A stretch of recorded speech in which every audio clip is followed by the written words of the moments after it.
mga boss, mga sir. Dito naman ulit tayo sa may mga conditioning unit. So puntahan natin itong mga kasama natin na nagre-repaint ang ating mga piping dito. So tingnan natin kung ano yung ginagawa ng team baklasa natin, kung ano yung nagagawa naman nila. Ayan, yung mga piping na yan mga boss.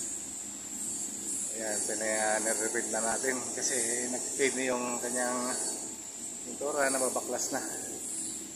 So papaalala ko lang mga boss, ito ay hindi ito ammonia. So malaki ang condensing unit ito, pero hindi po ito ammonia system. Ito po ay freon din. Mga 507 ang karga po nito. So 507 siya na malaki, pang blast freezer, pang cold storage, pang chiller. So dito naka-centralize na to.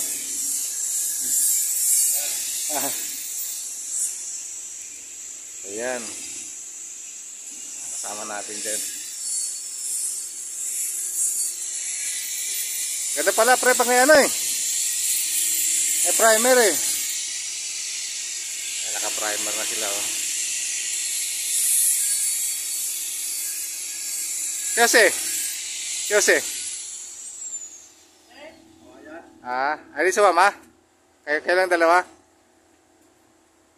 Ganda pala pag may primer eh. Pag wala kasing primer eh, hindi ko makapit yung naghuhulas. Saan? Oo, hindi yan pintura. Malangis? Oo. Parang rubberized lang yan, nakatubog. Pag pininturahan mo ng umano siya, humuhulas. Hindi talaga kumakapit. Dapat may red oxide. Naubos yun na yung red oxide. May nila ng red oxide yan eh. Anong pabili si Mr. Chen? Nandito lang. Naman kung mayroon pang red oxide doon sa hinangkot doon sa... Okay na yan? Ito yung dinamay ko na. Oo. Pinutol ko lang yung mga kaya. Taiwan? Yung cable tie? Oo. Pininturahan namin nakaraan, kaso yun nga, di kumakapit yung sabi ko dapat ma-primeran, kaya nagkataon naman marami kang ginagawa doon sa kabila, kaya yun, iniwanan. Mabuti, di tumigas yung pintura ko dyan, yung primer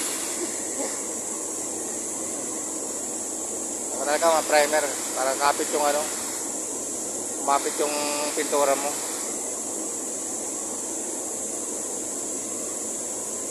Nasa may kawayan, malapit na matapos.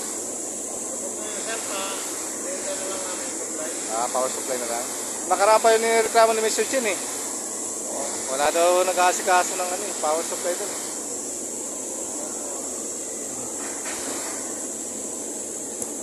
Okay, baba muna ako.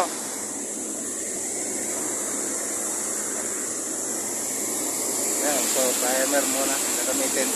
Then lahat naka-primer, pa-primer na nila yung mga piping natin. Yung mga boss. So kailangan talaga kasi hindi ko makapit yung ating pintura kasi iba yung pintura na ginamit nila, hindi talaga pintura. Para siyang alkitran lang. So yan ang development na yun ng ating mga Yan. So lahat to ay pipinturahan nila hanggang doon sa dulo. Yan. So hindi po siya remind ko lang, hindi po to ammonia system. Ito po ay freon din, ang 507 ng karga. Malaki lang to talaga yung yung DC unit. Kung sa mga magtatanong o mag-inquire regarding dito sa sa mga refrigeration na to, storages, naka blast freezer, pwede naman kayong mag-visit sa amin kung gusto nyo magpakabit or magpa-install. So message lang po kayo sa amin para may assist namin kayo dito sa aming So yun, doon tayo sa mga condition unit. Dito naman tayo sa mga makina natin. Yun, ito yung makina talaga niya sa ilalim. Makikita niyo yung piping yan. Yan, so ganyan sa sa remote. Ganun siya kalaki. So naka-centralized system tayo. Lahat ng dyan, mga blast freezer, mga storages, chiller, so compact na siya dyan.